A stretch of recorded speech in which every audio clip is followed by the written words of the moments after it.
As many as 60,000 children conceived through sperm donation have grown up in Australia with no idea who their biological fathers are and no hope of finding them. But that may be about to change. In a world first, the Victorian Parliamentary Committee has today called for the records of all sperm donors to be made available to donor-conceived adults. It's a deeply controversial move. Some donors are horrified and some in the medical profession say it would trash the fundamentals of the doctor-patient relationship. Sarah Dingle reports.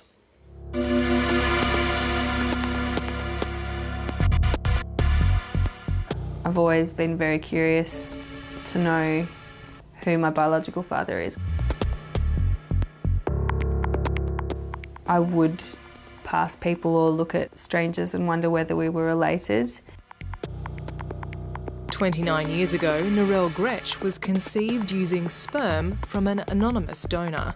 She's been searching for him since the age of 15, but legally she has no right to know who the donor is, and her time is running out.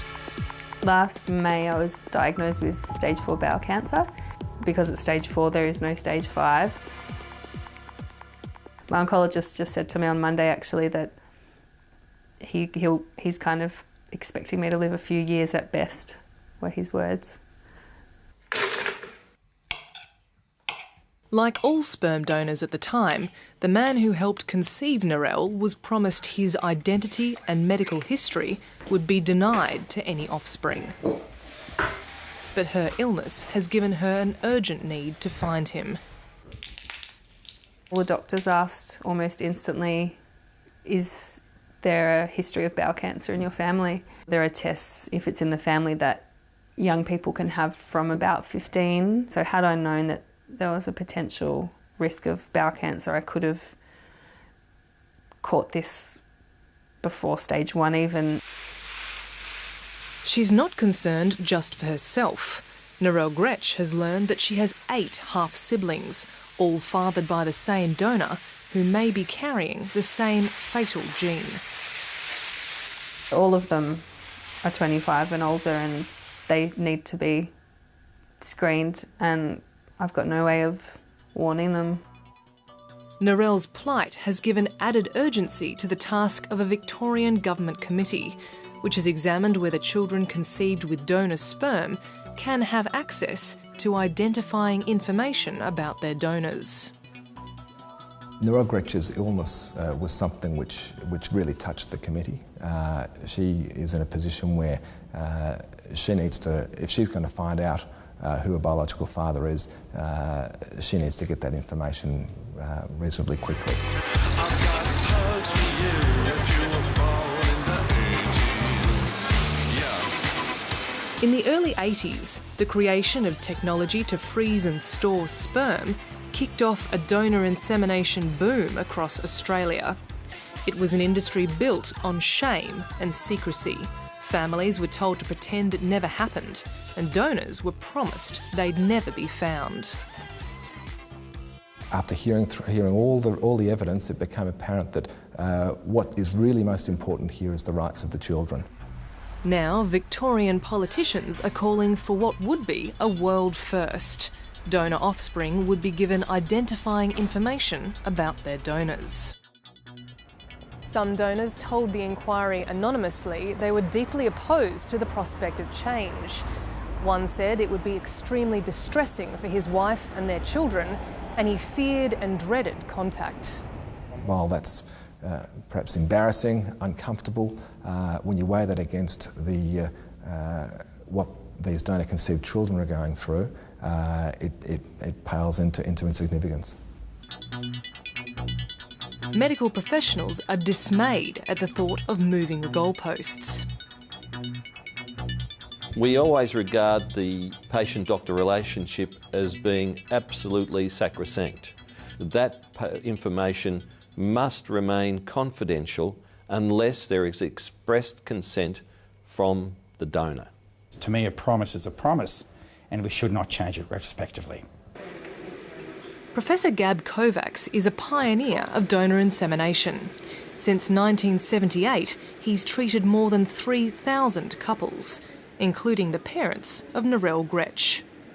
She's a very nice young person and we feel terribly sad about her illness, but I just can't see what else we can do. So when I was 18, I made an appointment to see Professor KOVACS. I wanted to know whether there'd be any more information he could tell me. And he said, unfortunately, if I were to tell you your donor's name, I'd go to jail. So he knows? He does know.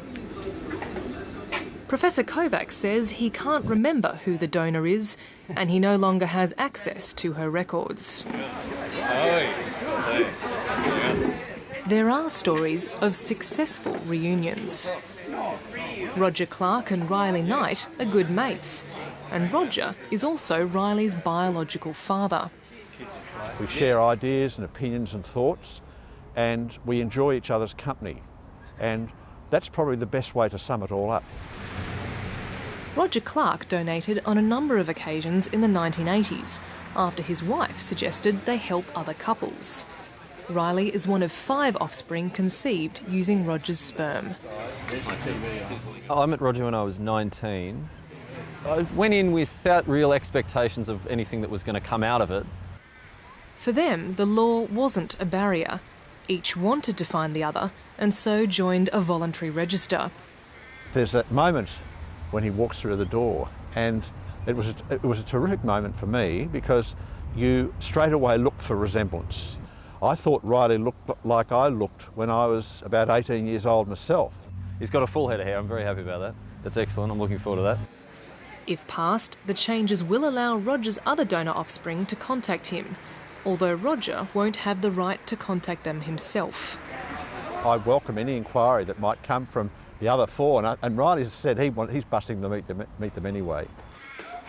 Adelaide medical researcher Damien Adams tried to find his donor when he was a teen, but when he became a father, his search intensified. There is nothing that we can do about it. All the information's held in the hands of other people.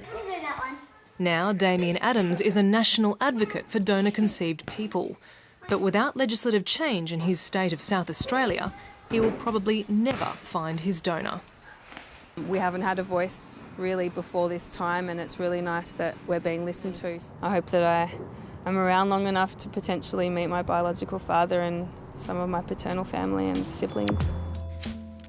For Narelle Gretsch, the committee's recommendations are bittersweet.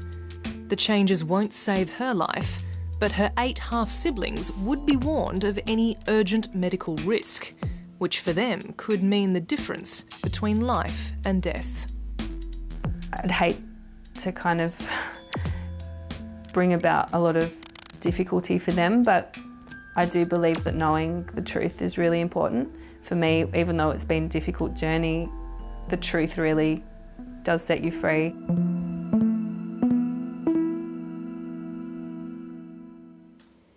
Sarah Dingle reporting.